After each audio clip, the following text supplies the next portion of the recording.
Good morning student, class 11th पद्य खंड का पहला अध्याय पद, जिसे कबीरदास जी ने लिखा है। इस पद शीर्षक का दूसरा पद, जिसकी व्याख्या आज हम जानेंगे। संतो देखो जग से लेकर के सहज समाना। संतो देखत जग बौराना, साच कहो तो मारन धावे, झूठ कहे जग पतियाना। नेमी देखा धर्मी देखा, प्रात करे असनाना। आत्म मारी पखान ही दूजे, पूजे उनमें कछु नहीं ज्ञाना। बहुतक देखा पीर औलिया, पढ़ें किताब पुराना। कै मुरीद तदबीर बतावें, उनमें वह जो ज्ञाना।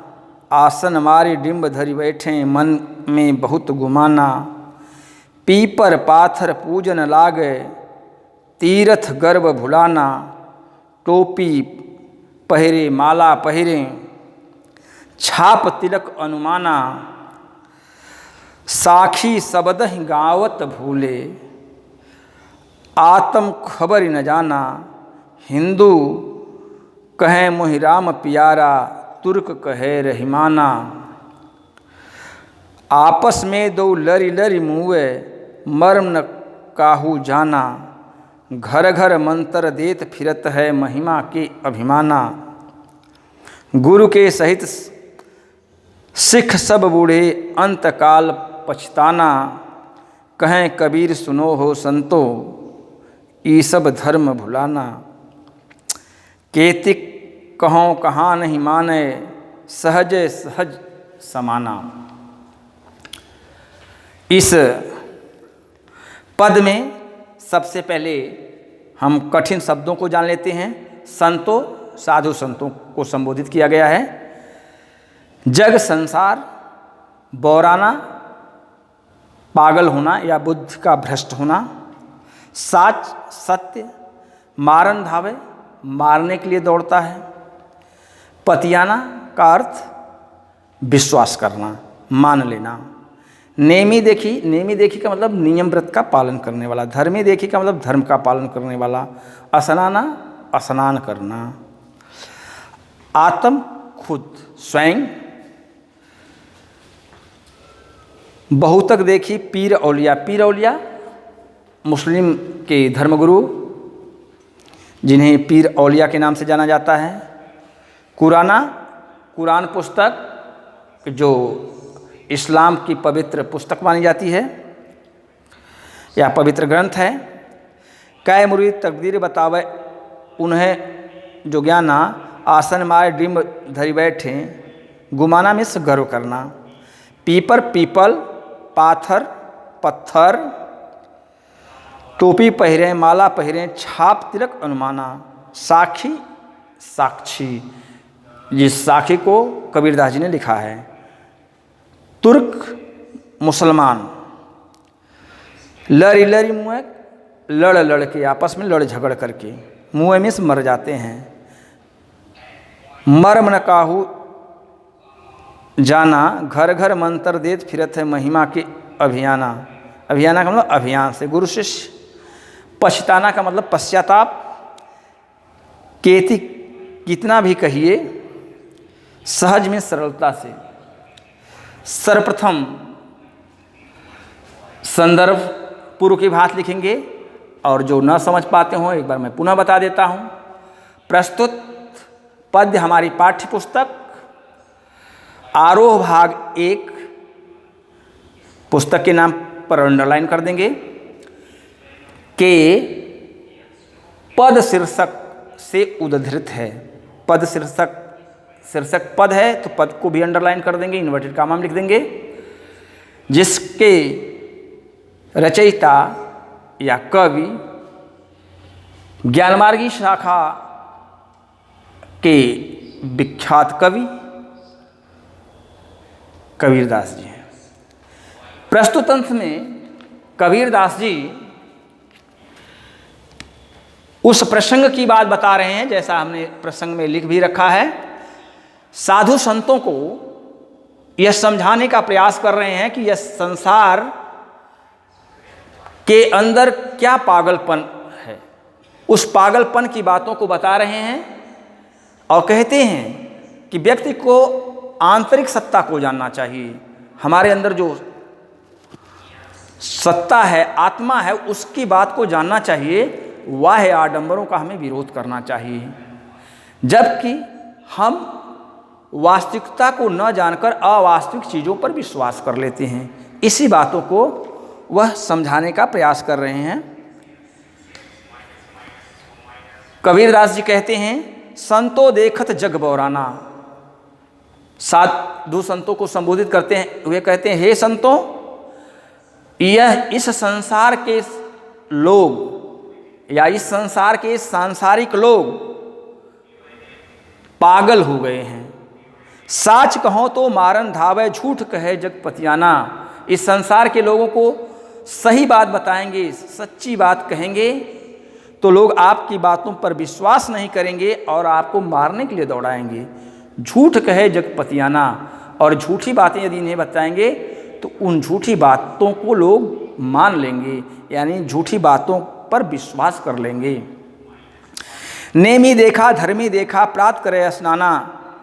कबीरदास जी कहते हैं कि मैंने बहुत से नियम व्रत से रहने वाले लोगों को, धर्म का पालन करने वाले लोगों को, प्रातःकाल उठकर स्नान करने वाले लोगों को देखा है, जो आत्म मार्ग पखा नहीं पूजे, जो आसन लगाकर समाधि की तरह बैठ करके पत्थर की बनी हुई मूर्ति की पूजा करते हैं, उनमें कछ नहीं ज्ञाना। ऐसे लोगों को किसी प्रकार का कोई ज्ञान नहीं है, अर्थात वे मूर्ति पूजा का विरोध करते हैं।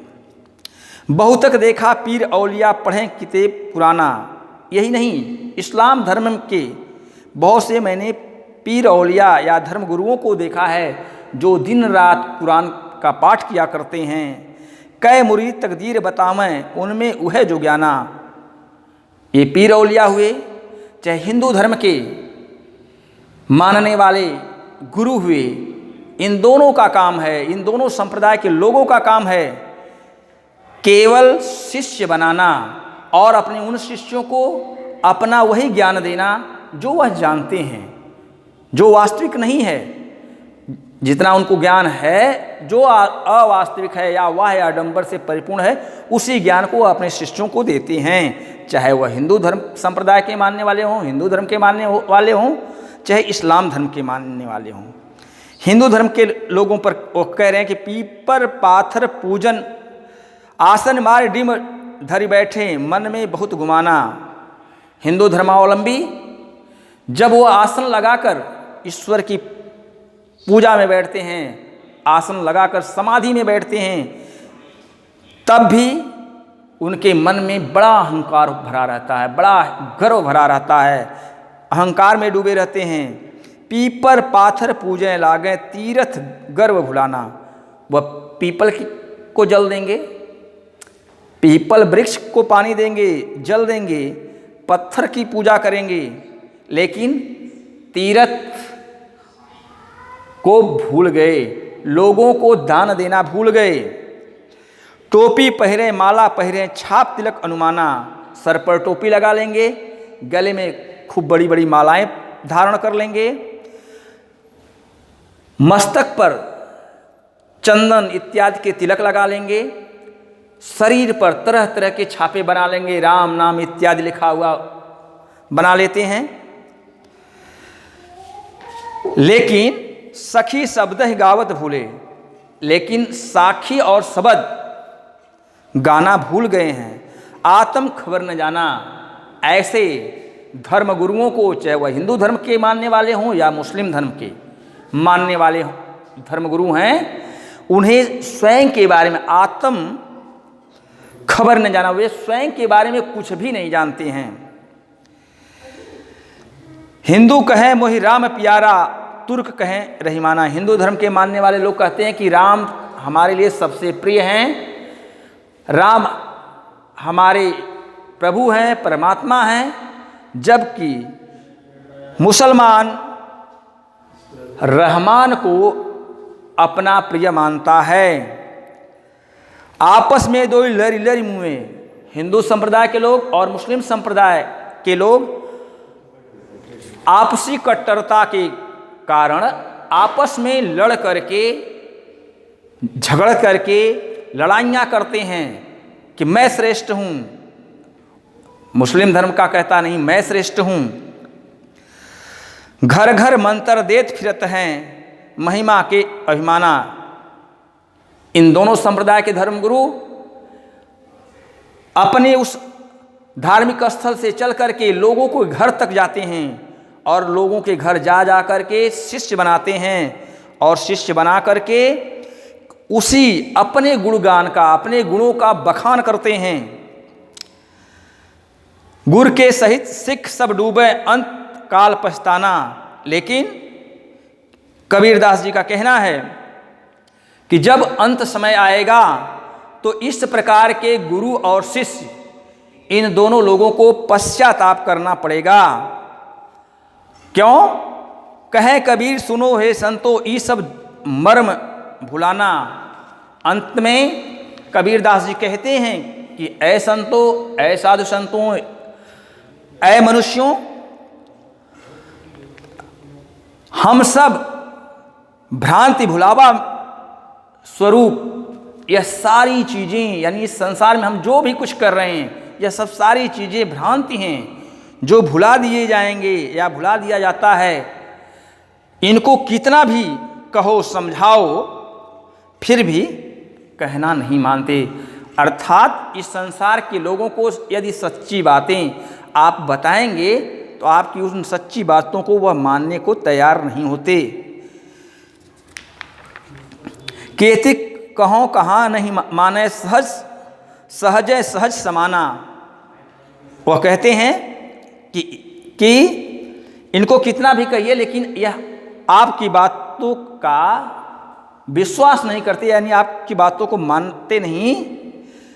उन्हें सहज भाव से इकट्ठा नहीं, यानी आपके द्वारा कही गई अच्छी बातें उन्हें सहज भाव से इकट्ठा नहीं की जा सकती या नहीं करना चाहते। अर्थात प्रभु को सहजता से प्राप्ति का मार्ग अपनाना चाहिए। कबीरदास जी का कहना है कि परमात्मा सहज और सरल मार्ग का अनुसरण करके परमात्मा को सहज और सरल मार्ग का अनुसरण करके प्राप्त किया जा सकता है। परमात्मा को न कि वाह्य आडंबर के द्वारा, तमाम तरह के नियम व्रत के द्वारा पूजा पाठ करके नहीं प्राप्त किया जा सकता। अर्थात कबीरदास जी व्यक्ति के आंतरिक चिंतन, स्वयं के बारे में जानने के विषय की ओर इंगित कर रहे हैं कि हमारे अंदर जो आत्मा है वह परमात्मा का अंश है। बाहरी आडंबर का विरोध की बात करते हैं। इस पद में पीपर पात पूजन लागे में, इसमें अनुप्रास अलंकार है। जैसा पहले भी बताया जा चुका है, इनकी भाषा सदुक्कड़ी या पंचमेल खिचड़ी है। कबीरदास जी ने तद्भव शब्दों का बहुयायत ज़्यादा से ज़्यादा प्रयोग किया है और इसमें धार्मिक आडंबर का विरोध करते हुए आत्म तत्व को जानने की बात कही गई है। धन्यवाद।